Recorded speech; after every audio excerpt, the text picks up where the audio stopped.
Assalamualaikum warahmatullahi wabarakatuh. Bagaimana kabarnya anak-anak? Semoga kita semua dalam keadaan sehat walafiat ya, sehingga tetap bisa melaksanakan PJJ dengan semangat ya. Hari ini kita masuk pelajaran IPA bab 3, yaitu tentang pencemaran lingkungan. Pencemaran lingkungan ini menurut Undang-Undang RI nomor 23 tahun 97 adalah masuknya atau dimasukkannya makhluk hidup, zat, energi, dan atau komponen lain ke dalam lingkungan hidup oleh kegiatan manusia sehingga kualitasnya turun sampai ke tingkat tertentu yang menyebabkan lingkungan hidup tidak dapat berfungsi dengan peruntukannya. Pencemaran lingkungan atau polusi dapat pula diartikan perubahan pada lingkungan yang tidak dikehendaki karena dapat mempengaruhi kegiatan kesehatan dan keselamatan makhluk. Perubahan tersebut diakibatkan oleh suatu zat pencemar yang disebut polutan. Suatu zat dapat dikatakan sebagai polutan apabila memenuhi salah satu dari syarat berikut. Yang pertama, bahan atau zat keberadaannya melebihi jumlah normal. Nah, di sini bahan atau zat yang keberadaannya melebihi jumlah normal itu pastilah tidak akan baik untuk lingkungan. Yang kedua, berada pada tempat yang tidak semestinya. Selanjutnya, berada pada waktu yang tidak tepat. Ya, polutan mempunyai sifat-sifat sebagai berikut. Yang pertama, merusak untuk sementara. Namun, bila sudah bereaksi dengan zat lingkungan, tidak akan merusak lagi. Yang kedua, merusak dalam jangka waktu lama. Misalnya unsur timbal atau Pb saat konsentrasi masih rendah tidak akan terlihat merusak. Akan tetapi dalam jangka waktu lama, setelah timbal atau Pb terakumulasi dalam tubuh, maka akan menimbulkan kerusakan atau penyakit. Ya, selanjutnya kita akan membahas tentang pencemaran air. Pencemaran air didefinisikan sebagai masuknya makhluk hidup, zat, energi, atau komponen lain ke dalam air. Akibatnya, kualitas air turun sampai ke tingkat tertentu yang menyebabkan air tidak berfungsi lagi dengan sesuai dengan peruntukannya. Jika kualitas air terganggu, maka seimbangan ekosistem di dalamnya juga akan terganggu. Faktor penyebab pencemaran air yang pertama yaitu limbah industri. Ya, limbah industri mengandung zat berbahaya yang apabila masuk ke sumber air atau daratan dapat mencemari lingkungan sekitarnya. Oleh sebab itu, kita harus bersama-sama mencegah agar tidak membuang air limbah industri ke saluran umum. Kegiatan industri selain menghasilkan produk utama atau bahan jadi juga menghasilkan produk sampingan yang tidak terpakai, yaitu yang disebut dengan limbah. Limbah industri yang mencemarkan air dapat berupa polutan sampah dan kotoran. Polutan tersebut berasal dari pabrik pengolahan hasil ternak, polutan logam berat, dan polutan panas. Salah satunya berasal dari air pendingin industri. Sebagian industri membuang limbah cairannya ke perairan sungai tanpa diolah terlebih dahulu. Bahkan setelah melalui proses pengolahan, sisa olahannya pun biasanya masih mengandung bahan beracun dan berbahaya seperti merkuri, timbal, krom, tembaga, seng, dan nikel. Selanjutnya, limbah rumah tangga. Limbah rumah tangga ini seperti deterjen, sampah, dan kotoran juga memberikan andil cukup besar dalam pencemaran air sungai, terutama di daerah perkotaan. Sungai yang tercemar kotoran dan sampah yang mengandung bakteri dan virus dapat menimbulkan penyakit terutama bagi masyarakat yang menggunakan sungai sebagai sumber dalam kehidupan sehari-hari. Sampah dan kotoran juga memerlukan oksigen untuk proses penguraiannya, sehingga kadar oksigen dalam air dapat berkurang jika terdapat polutan. Jika kadar oksigen suatu perairan turun sampai kurang dari 5 mg per liter, air tersebut tidak sehat bagi kehidupan biota air seperti ikan. Selanjutnya, limbah pertanian, yaitu kegiatan pertanian dapat juga menyebabkan pencemaran pestisida dan herbisida. Pencemaran tersebut dapat meracuni organisme air seperti plankton, ikan, hewan yang meminum air tersebut, dan juga manusia yang menggunakan air tersebut untuk kebutuhan sehari-hari. Penggunaan pupuk yang berlebihan dapat menyebabkan suburnya ekosistem di perairan. Akibatnya terjadi blooming algae atau tumbuh suburnya ganggang di atas permukaan air. Tanaman ganggang ini dapat menutupi seluruh permukaan air sehingga mengurangi kadar sinar matahari yang masuk ke dalam perairan tersebut, sehingga mengakibatkan proses fotosintesis fitoplankton terganggu dan kadar oksigen yang terlarut dalam air menjadi menurun dan dapat merugikan makhluk hidup lain yang berada di dalamnya. Fenomena ini disebut juga sebagai eutrofikasi. Selanjutnya kita akan membahas tentang dampak pencemaran air.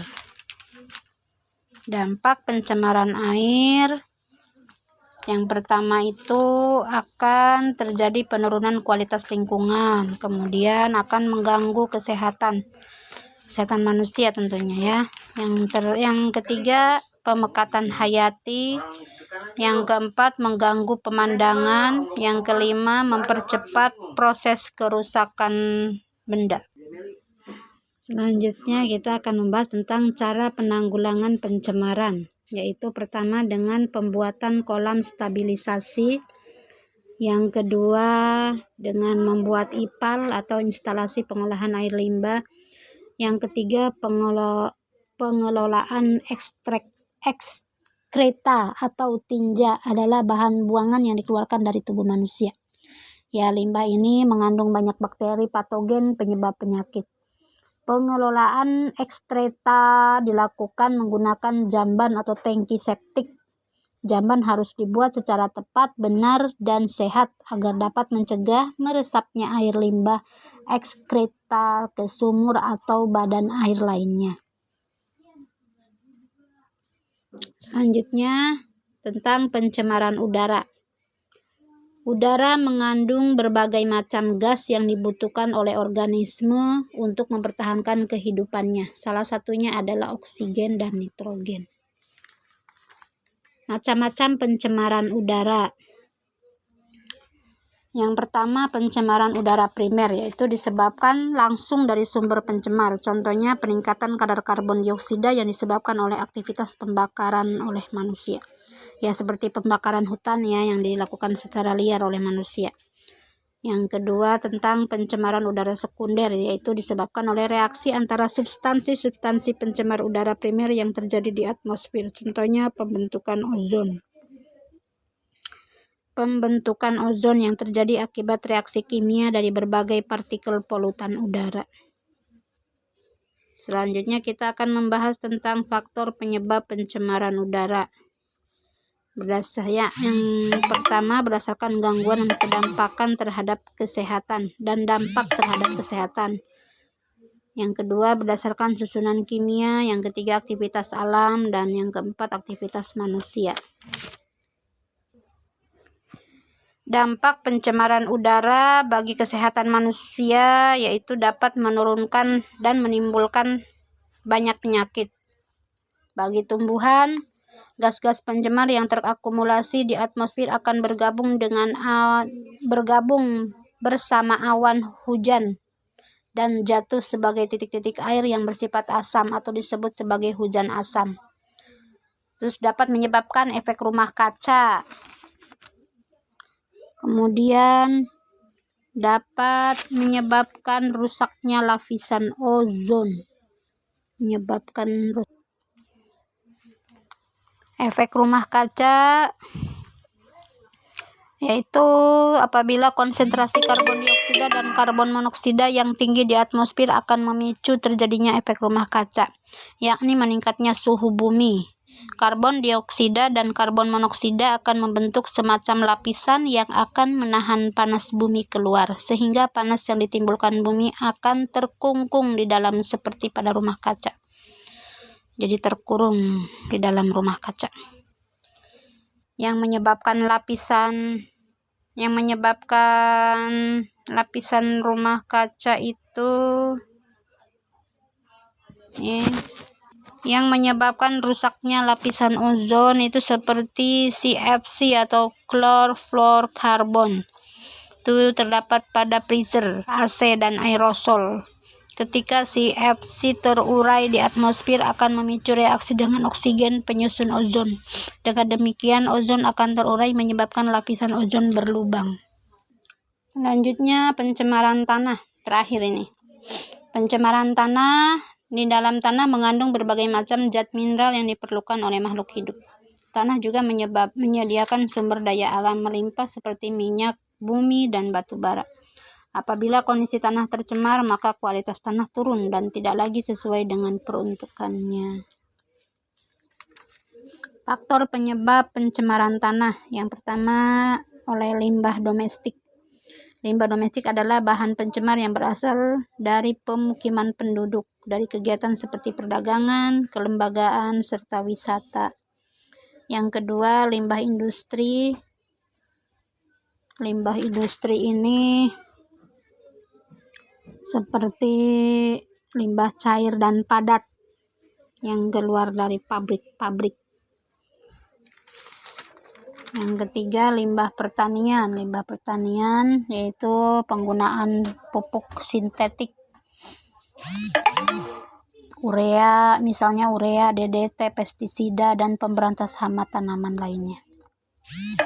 Dampak pencemaran tanah. Yang pertama, bagi kesehatan.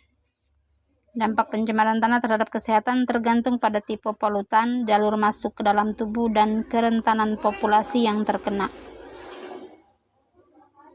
Banyak dampak pencemaran tanah ini terhadap kesehatan manusia.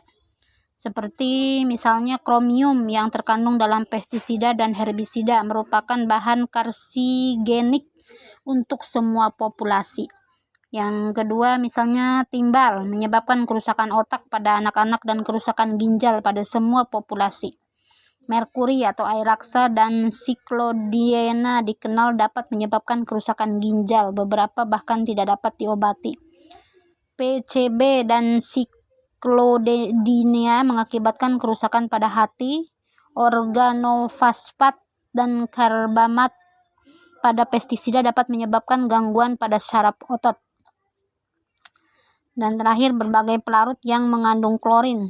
Ini dapat merangsang perubahan pada hati dan ginjal serta penurunan sistem saraf pusat. Terdapat beberapa macam gejala yang tampak seperti sakit kulit. Dampak terhadap ekosistem. Polutan kimia beracun pada dosis yang rendah sekalipun dapat menyebabkan perubahan kimia tanah yang radikal. Perubahan ini dapat menyebabkan perubahan metabolisme dari mikroorganisme endemik dan antropoda yang hidup di lingkungan tanah tersebut. Akibatnya dapat memusnahkan beberapa spesies primer dari rantai makanan yang dapat memberi akibat yang besar terhadap predator atau tingkatan lain dari rantai makanan. Konsentrasi DDT di dalam tanah dapat menyebabkan rapuhnya cangkang telur burung, meningkatnya tingkat kematian anakan, dan kemungkinan hilangnya spesies tersebut. Selanjutnya pada bidang pertanian. Dampak pada bidang pertanian terutama terjadi perubahan metabolisme tanaman yang pada akhirnya dapat menyebabkan penurunan hasil pertanian. Pada konservasi tanaman di mana tanaman tidak mampu menahan lapisan tanah dari erosi. Jadi dapat menyebabkan kerapuhan tanah. Nah, bagaimana cara menanggulanginya? Yaitu yang pertama dengan cara remediasi, yaitu kegiatan membersihkan permukaan tanah yang tercemar. Di sini ada dua jenis remediasi tanah, yaitu in situ atau on-site dan ex situ atau off-site. In situ itu pembersihan di lokasi yang terdiri atas pembersihan, venting atau injeksi, dan bioremediasi. Pembersihan ini lebih mudah dan murah. Yang kedua, ex situ, yaitu pembersihan yang dilakukan dengan penggalian tanah yang tercemar dan kemudian dibawa ke daerah yang aman untuk dibersihkan dari zat pencemar. Caranya, tanah disimpan di bak atau tangki yang kedap, kemudian zat pembersih dipompakan ke bak atau tangki tersebut. Selanjutnya, zat pencemar dipompakan keluar dari bak, kemudian diolah dengan instansi pengolah air limbah. Pembersih ex situ ini jauh lebih mahal dan lumayan rumit. Yang kedua, bioremediasi, yaitu pembersihan pencemaran tanah menggunakan mikroorganisme dengan menggunakan jamur atau bakteri. Bioremediasi bertujuan untuk memecah dan mendegradasi zat pencemar menjadi bahan yang kurang beracun atau tidak beracun. Sekian dan terima kasih anak-anak. Selamat belajar, tetap semangat dan tetap jaga terus kesehatan. Oke, wassalamualaikum warahmatullahi wabarakatuh.